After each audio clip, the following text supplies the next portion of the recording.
तो चंद्र ग्रहण से किसकी किस्मत चमकेगी ये हम जानेंगे। हमारे साथ जो खास मेहमान जुड़ेंगे उनसे उनका परिचय भी आपसे करवाते हैं। और जिस तरीके से आज साल का आखिरी चंद्र ग्रहण है, कुछ इसको खगोलीय घटना मानते हैं और कुछ इसको दूसरे तरीकों से देखते हैं। अलग अलग तरीकों से लोग अपनी मान्यता को मानते हैं। तो हमारे साथ इस वक्त आचार्य संजीव अग्नोत्री जी जुड़ गए। आपका बहुत स्वागत है।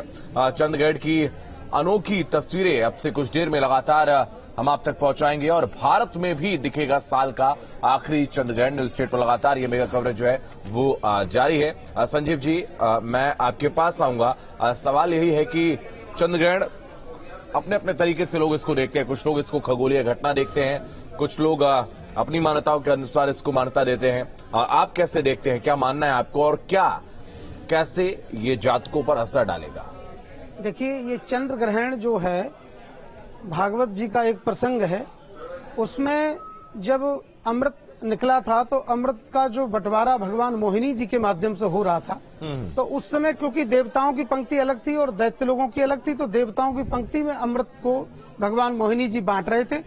उस समय एक स्वरभानु नाम का बड़ा चालाक चतुर दैत्य था और वो दैत्य आकर के देवताओं के मध्य में, माने सूर्य चंद्रमा के बीच में आकर के बैठ गया।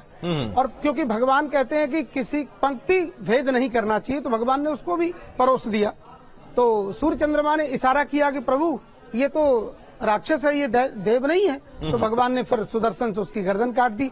तो उसकी गर्दन, क्योंकि मरा इसलिए नहीं, क्योंकि वो अमृत वो पी चुका था, उसकी गर्दन तक अंदर तक जा चुका था। तो जब से उसकी गर्दन कटी तब से उसके दो उस स्वरभानु नाम के दैत्य में से और दो ग्रह प्रकट हो गए, राहु और केतु। तो जो ऊपर का जो मस्तिष्क है वो राहु है और नीचे का जो धड़ है वो केतु के नाम पर है। तो जब जब सूर्य चंद्र जो ग्रहण पड़ते हैं, ये है तो ग्रहण है, और ग्रहण माने ग्रहण करना माने कष्ट देना। तो इनके ऊपर जब विशेष कष्ट आता है तब ये ग्रहण पड़ता है। तो अपिधावत वैरिधि भागवत में लिखा हुआ है, ये जो राहु केतु हैं जो इनके साथ सूर्य चंद्रमा के कहने से जो गलत हुआ उनके सोचने के हिसाब से, तो सूर्य चंद्रमा पर ये जब जब धावा बोलते हैं तब तब हमारे देश में सूर्य ग्रहण और चंद्र ग्रहण पड़ता है। बिल्कुल। तो सूर्य ग्रहण और चंद्र ग्रहण की अपनी अपनी मान्यता है और लोग अपने अपने तरीके से इसको देखते हैं। जैसा कि भागवत का जिक्र किया है आपने और राहु केतु की आपने बात की है, और विष्णु जी जो कि मोहिनी रूप में आकर के उन्होंने जो हम कह सकते अमृत था उसका वितरण किया था, और यहाँ पर राहु केतु ने भी अमृत को ग्रहण कर लिया था। एक जो ये वजह है वो इसके पीछे की बताई जाती है। अमरपाल सिंह साहब हमारे साथ जुड़े हैं, वैज्ञानिक हैं, वैज्ञानिक महत्व को भी हम जानेंगे। अमरपाल जी, आपके पास आएंगे। क्या ये खगोलीय घटना है या नहीं, या फिर इसके अपने धार्मिक महत्व है, इसको लेकर तमाम जो है डिबेट्स होती रहती हैं, तमाम जो है तर्क और कुतर्क सामने आते हैं। आप कैसे इसको देखते हैं? क्या वाकई में जो विज्ञान है वो अध्यात्म के साथ समानांतर चलता है या नहीं?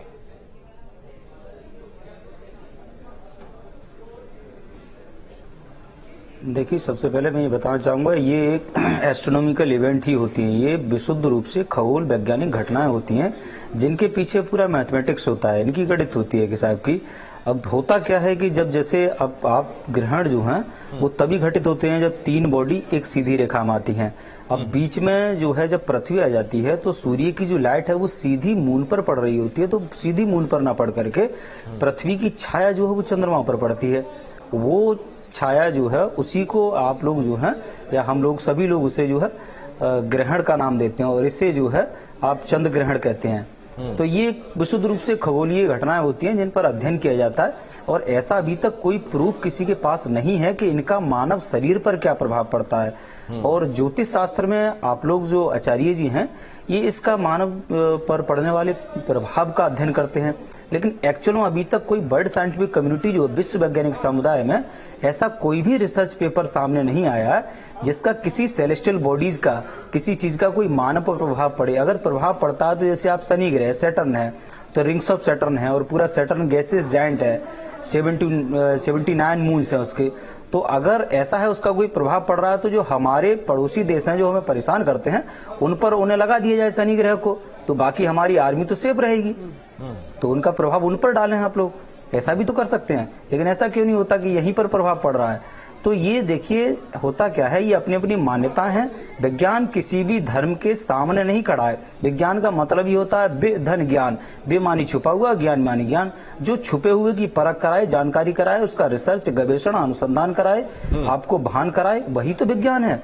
तो आप सर्च कीजिए, खोजिए, चीजों को खोजते जा रहे हैं। आज हम ये टेक्नोलॉजी कम्युनिकेशन जो स्टैब्लिश कर रहे हैं, हम और आप और सब लोग वार्तालाप यहाँ पर कर रहे हैं, चाहे विजुअल हो या फिर ऑडियो फॉर्म में हो, तो ये सब वैज्ञानिक गतिविधियों के माध्यम से ही तो हो पा रहा है। ठीक है, मैं वापस आपके पास आऊंगा। शिप्रा सचदेव हमारे साथ ज्योतिर्विद जुड़ी हुई हैं और हरलीन कौर ज्योतिषाचार्य हमारे साथ जुड़ी हुई हैं। हरलीन जी, मैं आपके पास आऊंगा। वैज्ञानिक महत्व की अगर हम बात करते हैं तो एक द्वंद्व नजर आता है। एक हम कह सकते हैं तर्क और कुतर्क की स्थिति भी यहाँ पर बनती है। आप कैसे इसको देखते हैं? क्या ये मात्र एक खगोलीय घटना है या फिर वाकई जो ग्रहण है वो मानव जीवन पर भी प्रभाव डालता है? घटना तो है ही, क्योंकि उस चीज को हम नहीं नकार सकते और प्रभाव जो है वो भी पड़ता है। बिकॉज जैसे पॉजिटिव एनर्जीज का प्रभाव सब पे पड़ता है, ऐसे नेगेटिविटी का भी पड़ता है, मगर उन पे ज्यादा पड़ता है जिनकी एनर्जीज वीक है, जो प्रेग्नेंट है, जो बीमार है, या जिनकी हेल्थ ठीक नहीं रहती, या जिनका ऑरा वीक है, जो लोग मेडिटेट नहीं करते, स्पिरिचुअल नहीं है, बहुत ज्यादा नेगेटिव थिंकिंग रखते हैं, तो उन पर बहुत ज्यादा प्रभाव पड़ता है। तो अगर आप स्ट्रांग है अंदर से, अगर आपकी एनर्जी स्ट्रांग है, आप पावरफुल है, जैसे कि कोरोना में बोला गया था, अगर आपकी इम्यूनिटी स्ट्रांग है तो आप पे असर होगा या बहुत कम होगा या नहीं होगा। तो ऐसे ही ग्रहण का रहता है। तो प्रोटेक्शन तो कोई भी कर सकता है, चाहे वो स्ट्रांग है चाहे वो वीक है। प्रोटेक्शन करने में कोई हार्म नहीं है, बिकॉज अगर आप प्रोटेक्ट अपने आप को करते हैं, बारिश में अगर आप बाहर जाते हैं अम्ब्रेला लेके, आप प्रोटेक्शन के लिए रखते हैं, तो कोई हार्म नहीं है, कोई नुकसान नहीं है। जो जो रेमेडीज दी जाती हैं बहुत सिंपल रेमेडीज होती हैं। ग्रहण के वक्त आपको मेडिटेट करना है, आपको चैंटिंग करनी है, आप अपने आसपास क्रिस्टल्स रख सकते हैं, ऐसे कोई भी आपके पास जो भी यंत्रस हैं आप वो रख सकते हैं। तो उससे क्या रहता है कि आपको उनकी पावर्स मिलती है। अगर आपकी पावर्स कम है, आपकी एनर्जीज कम है, तो आपको इन चीजों की पावर्स रिसीव होती है। तो इसीलिए कुछ भी नेगेटिव नहीं रहता है। कलर्स अगर आप अपने आसपास रखते हैं, जो जो आपका लकी कलर है, उससे ये बेनिफिट होगा। अगर आपकी एनर्जी लो है, अगर आपकी एनर्जी वीक है, आपके ऑरा में जिस कलर की कमी है वो कलर आप अपने आसपास रख लेंगे, तो आपको वो कलर की एनर्जी भी रिसीव होगी। तो ये भी साइंटिफिक है, बिकॉज कलर्स हमारे आसपास हैं जो हमें पावर देते हैं, हमें एनर्जी देते हैं। हम प्लांट्स अपने आसपास लगाते हैं, हम एनवायरमेंट को देखते हैं, तो सब लोग हर जगह रंग है। अगर ये दुनिया ब्लैक एंड व्हाइट होती तो सोचिए क्या होता। तो हर कलर से, हर चीज से हमें एनर्जी और पावर मिलती है। सन से हमें एनर्जीज मिलती है। अगर हम सूर्य की बात करते हैं, 1 नंबर की बात करते हैं, और अगर हम साइंटिफिक वे में सन की बात करते हैं, उससे एनर्जी मिलती है धरती को, उससे पावर मिलती है, उसी से हमारी क्रॉप्स होती हैं। तो सन से जैसे एनर्जी रिसीव होती है, तो ऐसे ही जहाँ पॉजिटिव एनर्जीज है वहाँ नेगेटिविटी भी है, दोनों ही है। ठीक है, ब्लैक एंड व्हाइट दोनों रहते हैं। बिल्कुल, इससे हम पॉजिटिव एनर्जीज ले सकते हैं अगर आप छोटे छोटे से ये जो उपाय हैं इस पे ध्यान देंगे। बिल्कुल। शिप्रा जी, मैं आपके पास आऊंगा। ज्योतिषाचार्य आप हैं और खगोलीय घटनाओं का जिक्र हुआ, वैज्ञानिक आधार पर भी उसका मूल्यांकन यहाँ पर किया गया। और लेकिन अगर हम देखें, ज्योतिष में अंक गणित का बहुत महत्व होता है। और अगर हम देखें, जो ग्रहण होता है, जब 3 ग्रह जो हैं वो एक साथ आते हैं, तो उसके बाद इस तरीके का जो हम कह सकते हैं ग्रहण होता है, चाहे वो सूर्य ग्रहण की अगर हम बात करें या चंद्र ग्रहण की हम बात करें। ज्योतिष पर कैसे प्रभाव डालता है? कैसे ग्रहों से ज्योतिष का संपर्क है, और अगर है तो किन किन लोगों पर यह असर डालेगा, किन जातियों पर असर डालेगा, किन के लिए लाभप्रद होगा, किन के लिए हानिकारक होगा?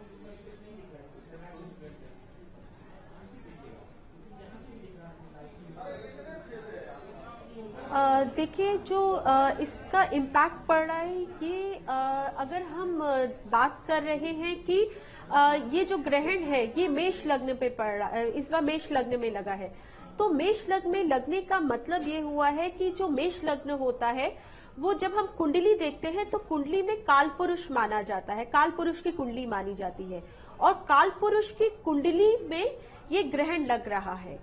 और अगर हम एक मानव शरीर की बात कर रहे हैं तो मानव शरीर के सर, मतलब जो मेष लग्न होता है काल पुरुष में, उसको सर माना जाता है, तो उस सर पे लग रहा है। तो जब चंद्रमा और राहु एक साथ बैठ रहे हैं तो हमारे मस्तिष्क पे लग रहा है, और जो हमारा ब्रेन होता है वो यहीं से ऑपरेट होता है। और जैसे बार बार बात हो रही है कि जो चंद्रमा होता है वो मन का कारकेश होता है, बुद्धि का कारकेश होता है, धन का कारकेश होता है। तो मन जो होता है, हम कैसा सोच रहे हैं, हम कितने पॉजिटिव हैं, कैसे एनर्जाइज है, वो हमारे ब्रेन से ऑपरेट होता है। तो जब वहां पे ये ग्रहण लग रहा है तो उसका इम्पैक्ट सब जगह पे पड़ रहा है। अब वो किस किस जगह पे देख रहा है, जैसे मेष लग्न जो है इस समय, मेष लग्न का जो लग्नेश होता है वो मंगल होता है, और मंगल इस समय जो है वक्री है, मिथुन लग्न में बैठे हुए हैं। तो वक्री होने के कारण वो ऑलरेडी वीक है, वहां पे राहु बैठे हुए थे, चंद्रमा आके बैठ गए और ग्रहण लग गया।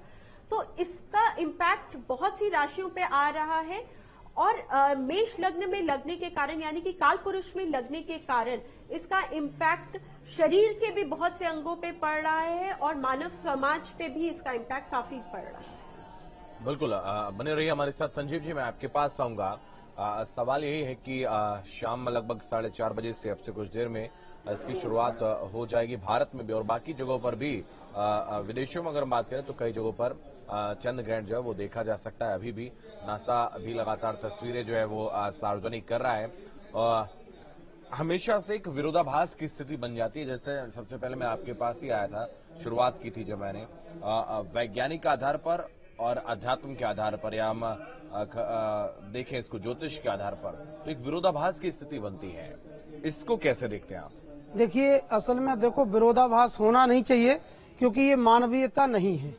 लेकिन मैं महोदय जी से कहना चाहता हूँ, आप कह रहे हैं कोई रोग शोक नहीं होता, कभी भी उठो, कभी भी खाओ, कभी भी कुछ भी करो, कोई इसका प्रभाव नहीं है, वैज्ञानिक कोई प्रभाव नहीं है। सन 78 या 76 की बात है, मैं बहुत छोटा था उस समय 13,000 लोग बीमार पड़े थे। वो जो सूर्य ग्रहण बहुत भयंकर हुआ था, तो उससे 13,000 लोग बीमार पड़े थे, और मौत के काल, अंधे हुए थे, ब्लाइंड हो गए थे सूर्य को देख करके। और उस समय सूर्य को देखना मना था, लोगों को बंद किया गया। लेकिन जिन लोगों ने देखा, वो जो हतप्रभ हुए, उनको उनकी आंखों की रोशनी चली गई। कई बार ऐसा प्रभाव देखा जाता है कि जो लोग नग्न आंखों से देखते हैं, तो उनके लिए निश्चित इसका दुष्प्रभाव होता है, क्योंकि उस समय सूर्य हमारे जो है उस समय कहीं न कहीं प्रभाव में होते हैं। तो इसलिए उस समय हम सबको बड़ा ध्यान रखना चाहिए। और कई बार इनकी घोषणाएं होती रहती हैं। कई बार इन्होंने कहा कि साहब 3 जनवरी को आज बहुत बर्फ पड़ेगी, पता लगा उस दिन ओस भी नहीं पड़ी। तो ऐसा हम विरोध नहीं कर रहे हैं, क्योंकि देश विरोध से नहीं चलता है। सभी लोग मिलकर चलें, सभी लोग मिलकर काम करें। लेकिन अब अगर कोई कहे कि नहीं, हम तो माता पिता को ही नहीं मानते, तो मत मानिए, कौन रोक रहा है आपको? तो सूर्य साक्षात जो सामने निकल रहे हैं और डेली निकलते हैं, ये लाइव टेलीकास्ट व्यवस्था है, और ये ही साक्षात ज्योतिष है। ज्योतिषामयनम साक्षात इत्यज ज्ञानमतीन्द्रियम, ये सूर्य निकलना ज्योतिष है, ये चंद्रमा निकलते ये ज्योतिष है।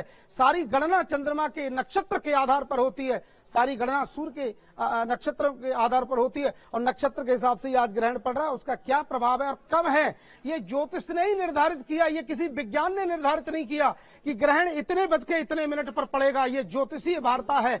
आज से 200 साल पहले क्या हुआ और क्या होगा, ये ज्योतिषियों ने पहले ही लिखा हुआ है। ये सारी व्यवस्था ज्योतिष पर चल रही था, कब क्या होने वाला है, तो विरोध नहीं है। बिल्कुल, बहुत अच्छे तरीके से आप अपनी बात कही है आपने। मैं चाहूंगा कि आसान भाषा में आप न्यूज स्टेट के दर्शकों को ये समझाएं कि चूंकि ज्योतिष में भी अंकगणित का बहुत बड़ा महत्व है, आप ग्रहों से कैसे ज्योतिष को जोड़ते हैं, जरा ये चीज थोड़ी आसान भाषा में समझाएं। संजीव जी। जी देखिए, ज्योतिष में जैसे मेष राशि में भी ग्रहण पड़ रहा है और भरणी नक्षत्र के तीसरे चरण में पड़ रहा है, तो इससे जो मेष राशि के जातक हैं वो प्रभावित होंगे, और उनको बहुत सावधानी बरतनी है। उनको विशेषकर दान पुण्य बहुत करना चाहिए, क्योंकि दान करने से हमारे सभी जो पाप ताप संताप हैं वो कम हो जाते हैं, हमारी जो ऊर्जा है वो बढ़ जाती है। तो इसलिए इन सब चीजों का ध्यान रखना चाहिए, और ग्रहण में ज्यादातर जितना भी हो सके भगवान के नाम का जप करना चाहिए। और सूतक काल में निर्धारित किया, आज जैसे 8:28 पर सूतक लगा, तो उस समय ये नियम है कि हम सभी को, जो भी युवा वर्ग के लोग हैं, भाई बहन हैं, उनको अन्न जल ग्रहण नहीं करना चाहिए। बहुत अच्छी बात है। यदि कोई असाध्य रोगी है तो उसको जल भी खाना है, और थोड़ा बहुत फल दूध प्रसाद जो भी ले सकता है ले सकता है। गर्भवती महिलाएं, उनको भी छूट है, लेकिन ग्रहण काल में किसी को नहीं लेना चाहिए। तो जैसे अभी कोरोना निकल कर गया है, तो अगर पता लगा किसी लकड़ी पर हमने हाथ रख दिया, तो पता लगा कि 12 घंटे बाद हमको उसमें प्रभावित हो गए, क्योंकि वो वायरस फैला है। ऐसे ही ग्रहण जनित कोई भी ये वायरस है, ये जब प्रभावित करता है लोगों को तो ये वायरस उसमें आता है, इसलिए हम लोगों को उस समय अन्न और जल आदि ग्रहण नहीं करना चाहिए। ये अगर स्वस्थ हैं तो बिल्कुल नहीं करना चाहिए, अस्वस्थ हैं तो उसमें ऋषियों ने सर्च करके छूट दी है। तो भाई अस्वस्थ व्यक्ति तो उसको तो जीवन चलाने को या फिर दवाई गोली जिसको लेनी है तो उसको 15-20 मिनट पहले कुछ ना कुछ लेना पड़ता है, जैसे डॉक्टर लोग कहते हैं। तो ये बात है साहब, तो ध्यान रखना चाहिए। और जहां तक है भगवान के नाम का जाप करना चाहिए ताकि भगवान को ऊर्जा मिलती है। जो लोग जो है पठित हैं उनको गायत्री मंत्र का जप करें या ठाकुर जी के नाम, जैसे जिसके जो भी इष्ट देवी देवता हैं उनका जाप करें, हनुमान चालीसा कर सकते हैं ग्रहण काल में। और ग्रहण काल में भजन पूजा करने का महत्व तो 1 लाख गुना ज्यादा बढ़ जाता है। और यदि कहीं नदी के किनारे, गंगा जी के किनारे हैं, समुद्र के किनारे, तो उसका और करोड़ों गुना पुण्य बढ़ जाता है। और इसलिए तो भजन पूजा करने से हमारे जीवन के जो दोष हैं वो सब समाप्त होते हैं और भगवान निश्चित कृपा करते हैं। एतस्मिन् नंतरे विष्णु सर्वोपाय विधीश्वरा, उन भगवान नारायण का नाम जपने से, गोविंद का नाम जपने से हमारे जीवन के पाप ताप संताप, हमारे जीवन की परेशानियां दूर होती हैं। जी बिल्कुल। तो लगातार दोनों पहलुओं से, चाहे वो वैज्ञानिक आधार से हो, आध्यात्मिक के तौर पर हो या फिर धार्मिक आधार पर, हम ग्रहण पर आज चर्चा कर रहे हैं। अमरपाल जी हमारे साथ जुड़े हैं, साइंटिस्ट हैं। मैं आपके पास आऊंगा अमरपाल जी। एक बहुत महत्वपूर्ण सवाल ये हो जाता है, वैज्ञानिक आधार पर जब हम चर्चा करते हैं तो अध्यात्म के हम विरोधी हो ही जाते हैं, हम धार्मिक आधार पर जो चर्चा करते हैं उसके विरोधी हो ही जाते हैं। लेकिन अगर हम देखें ज्योतिष के महत्व को हम अलग नहीं रख सकते हैं, ज्योतिष के बारे में बात करना ही पड़ता है। हनुमान चालीसा में युग सहस्त्र योजन पर भानु, जिस तरीके से सूर्य की जो दूरी है पृथ्वी से वो बिल्कुल एग्जैक्ट बताई गई है। और शायद उस दौरान तो इस तरीके के जो आधुनिक उपकरण हैं वो भी नहीं रहे होंगे। कैसे फिर जान लीजिए, कैसे शास्त्र हैं उनमें तमाम चीजें जो हैं वो एकदम एग्जैक्ट जो खगोलीय आधार पर तय की गई हैं वैसी ही निकलती हैं। क्या फिर ये कैसे हो जाता है?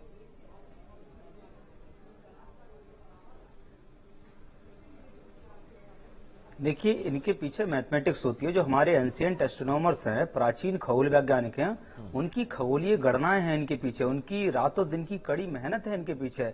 और जो ज्योतिष शास्त्र है वो है सीडो साइंस, आभासीय विज्ञान जिसे मान सकते हैं। और ये प्योर मैथमेटिकल अप्लाइड फिजिक्स का पार्ट होता है, एस्ट्रोफिजिक्स का पार्ट होता है, जिसे जो है खगोल भौतिकी कहते हैं। तो हम लोग जो हैं एक्चुअल में इन सारी चीजों का मैथमेटिकल बेस और इनका पूरा फंडामेंटल से लेकर के फाइनल थिंग्स क्या होती हैं इनके बारे में कंप्लीट रिसर्च करते हैं और world wide research paper publish करते हैं। उस पर जो है वेरीफाइड रिसर्च आते हैं, उन्हें हम लोग देखते हैं कि आखिर सही क्या है और गलत क्या है। अगर उसमें कुछ गलती होती है तो उसे सुधार करते हैं वर्ल्ड साइंटिफिक कम्युनिटी, विश्व वैज्ञानिक समुदाय। लेकिन उससे यूं ही हमेशा एक ही चीज पर बने रहना ऐसे नहीं टिकता है ना। Change is the supreme law of the nature, परिवर्तन प्रकृति का सर्वश्रेष्ठ नियम है। तो चेंज तो हो रहा है चीजों में। अब ज्योतिष में ये क्या है, ऐसा नहीं है कि विज्ञान किसी के सामने खड़ा है या फिर कोई विज्ञान के सामने खड़ा है। आज चाहे वो किसी भी रूप में हो, प्रत्यक्ष या अप्रत्यक्ष रूप में, डायरेक्ट एंड इनडायरेक्ट वे में या परोक्ष रूप से, मैं ये कह सकता हूं कि आप कहीं ना कहीं विज्ञान से घिरे हुए हैं। अगर जरा सी देर के लिए विज्ञान से आपको हटा दिया जाए तो आप जो है 18वीं सदी में चले जाएंगे। स्वाभाविक सी बात है। आज जो कम्युनिकेशन से लेकर के तमाम विभिन्न प्रकार के वैज्ञानिक पहलुओं पे तमाम चीजें हो रही हैं वो वैज्ञानिक आधार पर ही हैं। वो सीडो साइंस में नहीं चल सकती, वो मनगढ़ंत कहानियों पर नहीं चल सकती, वो कपोल कथाओं पर नहीं चल सकती। उनके पीछे कुछ ना कुछ वैज्ञानिक आधार है। विज्ञान को हमने बनाया तो नहीं है, किसी ने बनाया है क्या विज्ञान को? किसने बनाया विज्ञान को? विज्ञान को हमने खोजा है सबने। हम सब विज्ञान का प्रयोग कर रहे हैं। विज्ञान यानी जब हम कोई चीज को खोजते हैं तो इसका मतलब ये होता है कि वो पहले से मौजूद है इस यूनिवर्स में। उस यूनिवर्स को हम समझ रहे हैं उसके सहारे से। वो हमें एक टूल की तरह यूज करते हैं। अब एक अच्छा दोस्त भी है और बुरा दुश्मनी भी है विज्ञान। वो डिपेंड्स ऑन यू, आपके ऊपर निर्भर करता है किस वे में आप उसका प्रयोग करते हैं। तो विज्ञान किसी के सामने कभी खड़ा नहीं है। बेमानी छुपा हुआ ज्ञान मानी ज्ञान, जो छुपे हुए की परख कराए वही तो विज्ञान है। तो ये चीज को आप माने सर। बिल्कुल, आपने भी अपने कथन को अच्छी तरीके से कहा, क्योंकि एक दूसरे के साथ खड़े होकर, वही बात आप भी कह रहे थे कि एक दूसरे के साथ खड़े होकर जो ग्रहण उसको देखा जा सकता है, लेकिन वो विरोध की स्थिति आ ही जाती है। शिप्रा जी, मैं आपके पास आऊंगा। किन जातकों को, मैं चाहूंगा राशियों के बारे में जरा आप अगर बता सकें तो, राशियों पर क्या क्या प्रभाव डालेंगे, जितनी भी राशियां हैं उन पर किन राशियों के लिए शुभ है, किसके लिए अशुभ है?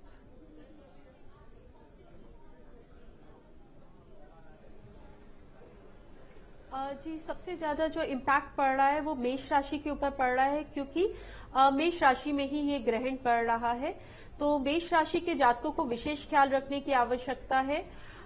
उन्हें इस समय संयम रखना चाहिए, अपने ऊपर टोटल कंट्रोल रखना चाहिए। आज मन उनका भटकेगा बहुत, उस पे कंट्रोल रखना चाहिए। ओम नमः शिवाय का जाप उनके लिए सबसे ज्यादा अच्छा रहेगा। दिन मतलब जब से ग्रहण लग चुका है तब से लेके जब तक कि ग्रहण पूर्ण नहीं होता तब तक ओम नमः शिवाय की चैंटिंग करें।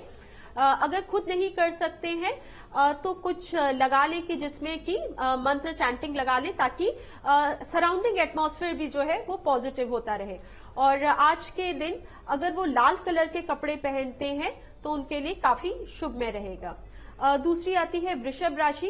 वृषभ राशि के जातकों पे प्लस माइनस इम्पैक्ट पड़ता हुआ दिखाई दे रहा है, क्योंकि जो वृषभ राशि का जो लॉर्ड होता है वो शुक्र होता है, और शुक्र इस समय तुला राशि में स्वगृही है, परंतु वो सूर्य से ग्रसित है, क्योंकि वो सूर्य के साथ बैठे हुए हैं। साथ में बुध वहां पे विराजमान है और केतु विराजमान है, और सूर्य क्योंकि तुला राशि में नीच के हो जाते हैं, तो थोड़ा सा वृषभ राशि के ऊपर भी इम्पैक्ट आता हुआ दिखाई दे रहा है। बहुत ज्यादा इम्पैक्ट नहीं पड़ेगा, परंतु कहीं ना कहीं थोड़ा सा इम्पैक्ट उनके ऊपर आता हुआ भी दिखाई दे रहा है, क्योंकि उनके, अगर हम उसके हिसाब से बात करते हैं तो उनके द्वादश भाव में आके ये ग्रहण लग रहा है। तो बाहर के जातकों से, मतलब जो उनके जानने वाले लोग हैं, बाहरी जातकों से थोड़ा सा बचने की जरूरत है, और किसी से वाद विवाद की स्थिति की कोशिश करें, ऐसी स्थिति ना बने। उनके लिए सफेद रंग के कपड़े पहनना अच्छा रहेगा, और सूर्य देव का ध्यान करना, ओम नमः शिवाय का जाप करना। ठीक है शिप्रा जी, मैं वापस आऊंगा आपके पास। आप सभी हमारे साथ मिथुन राशि की बात करते हैं, मैं वापस आऊंगा शिप्रा जी। वक्त एक छोटे से ब्रेक का, फौरन लौटेंगे।